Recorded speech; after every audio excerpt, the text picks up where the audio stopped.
Salve, io sono Francesco De Codog e vi do il benvenuto nella prima puntata di Bazar History, una rubrica in cui cercheremo di raccontarvi aneddoti divertenti nascosti nella storia. Questa prima puntata sarà dedicata a Kiska.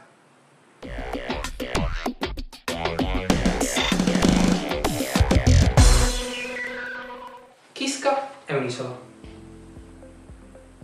Ma dai, definirmi questa un'isola è un eufemismo da 4 soldi.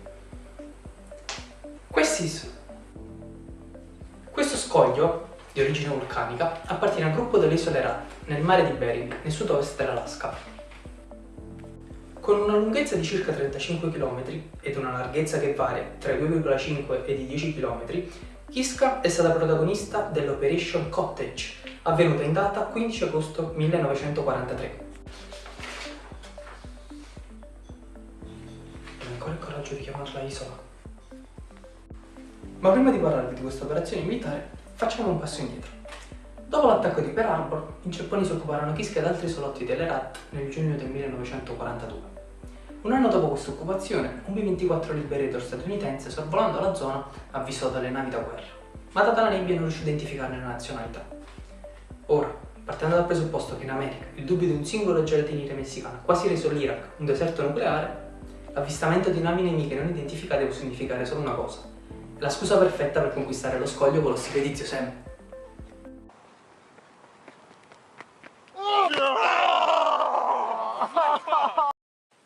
Per l'operazione Cottage gli americani hanno a disposizione 3 fregate, una corazzata, un sommergibile, 92 navi col supporto di 4.000 soldati canadesi, altro a cui si aggiunge, come se non bastasse, il supporto aereo di 168 bombardieri. L'operazione comincia alla grande. 3 ondate d'aerei bombardano tutto ciò che c'è da bombardare. Qualche secondo di assoluto silenzio viene interrotto da oltre 200 cannoni che cantano lungo le rive di Kiska per oltre 45 minuti ininterrottamente. Nel frattempo si perde ogni contatto col sottomarino e pochi secondi dopo il cessate il fuoco arriva la notizia che il sommergibile è affondato. Kiska ormai è una coltre di nebbia quando le truppe sbarcano sulla terra, divise in più gruppi, per dividersi le sponde così da circondare i giapponesi. Gli ufficiali urlano gli ordini, ma i soldati non riescono a vedere nulla, così aprono il fuoco alla prima ombra che riescono a percepire. È un vero e proprio massacro, ma alla fine, dopo che cadono a gruppi di dozzine, gli americani riescono a conquistare Kiska. Come per magia la nebbia scompare, portandosi dietro qualsiasi altro dubbio: Kiska appartiene all'America. Una vittoria che crea fervore nazionalistico, poiché il colonnello della marina militare Joe Bishop era riuscito a conquistare lo scoglio con la sola perdita di 300 uomini e all'incirca 1200-1300 feriti. Una vittoria netta, se non fosse che le vittime o i prigionieri dal muso giallo. Davvero l'unico sinonimo di giapponesi che trovate è muso giallo?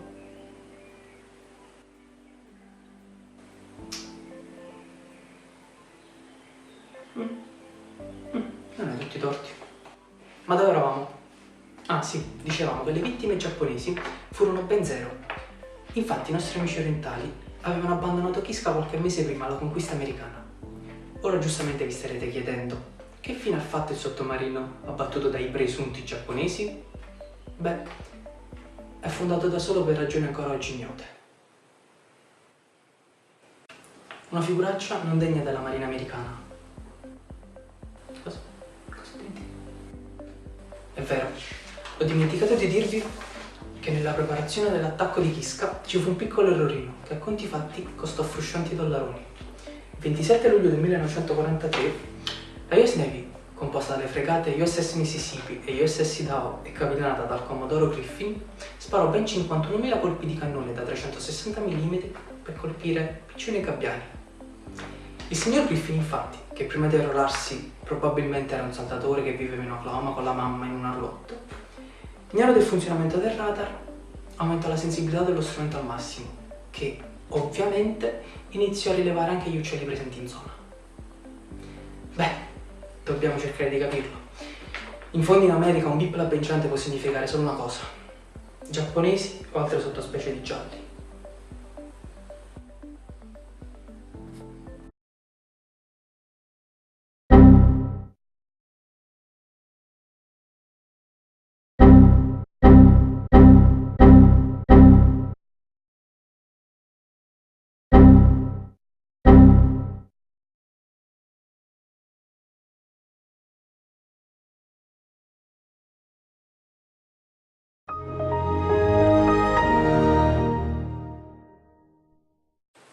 chiedo davvero scusa per l'umore del nostro sceneggiatore. Comunque questa è la strana storia della conquista di Kiska. Spero vi sia piaciuta e vi ringrazio per averci seguito. Al prossimo episodio. Ciao! Sono andato bene? Questi americani ce la fanno proprio, Comunque potrebbe essere un po' più duro con la storia di musica.